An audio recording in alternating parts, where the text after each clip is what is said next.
What's up, everybody? Brian with United Mobile RV Detailing again, and bringing you this week's vlog. And today it's about ceramic coating a painted coach. Let me flip the camera around and show you what I'm talking about. So we got this little Winnebago Navion. It's a little 24-foot Class C, and I want to discuss the ins and outs of paint. So like in the last vlog, we discussed fiberglass and gel coat with oxidation and ceramic coating it. Well, in this vlog, we're going to discuss paint. Paint is a completely different animal. As you can see, this coach is still in really good condition. I just washed it, getting ready to detail it, but let's take a close-up look at the paint. So when you're looking at the paint, the clear coat is still fully intact. I don't see any peeling, I don't see any bubbling, I don't see any checking in the darker areas.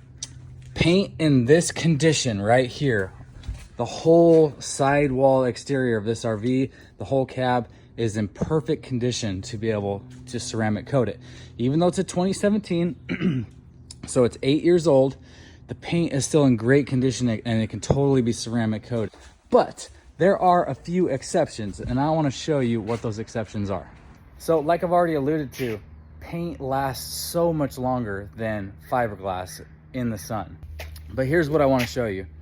This is the hood. It's upward facing surface. It's going to catch the most UV damage. It never gets out of the sun, and the sun is always bearing down directly on it. Whereas the sides, the sun is usually bearing down on it at an angle, and then depending on where the sun is, obviously there's certain points of the day where it'll be in the shade. That's important. Let's head up to the roof real quick and I'll show you what I'm really talking about. All right, so like I said, any upward facing surface is gonna take the brunt of the UV damage from the sun. So as you can see up here, the paint is starting to peel. You can see little areas where it's bubbling up and literally peeling off. And that actually gives you a really good representation of about how thick your clear coat is. It's very thin, especially on RVs. So as we travel up toward the front, you can see some more peeling there. Now let's come over here to the edges. I call this the crown.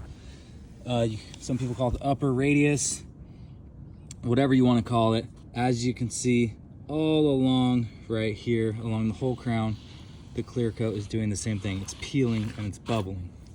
So that goes to the whole exterior perimeter of the coach. So now to put a bow on it, this coach can 100% still be ceramic coated.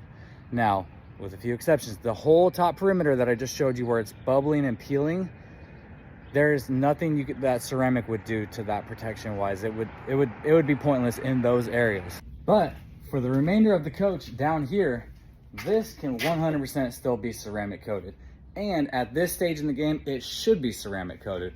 Think about it. This paint is already 8 years old. You can see the damage that has already happened up top, and that same damage is already starting to take place here. Whether you see it or not, it's still seeing the same amount of sun, just less drastic and aggressive sun and UV exposure than the top. So now, is it important to ceramic coat your painted coach day one? Yes, it is. And let me tell you why. Like I showed you on the roof, the clear coat is very thin. So the longer it sits in the sun, like this one, for example, 8 years old, it's wearing down the thickness of that clear coat. So if you ceramic coat it while it's still brand new, you're going to preserve that factory thickness clear coat and put the ceramic coating on top of that. At this stage, it's still very important to ceramic coat it, but the factory thickness of the clear coat is thinner than it was when it left the factory 8 years ago. So it's important to do it. If you get a brand new one, it's important to do it day one, if possible, if it's in the budget. But if it's 8 years old, like this one, you can still do it then too, as long as you're not seeing peeling and bubbling, things of that nature. All right, I hope that helps. Thanks for watching today's vlog, and we'll catch you on the next one. See you next week.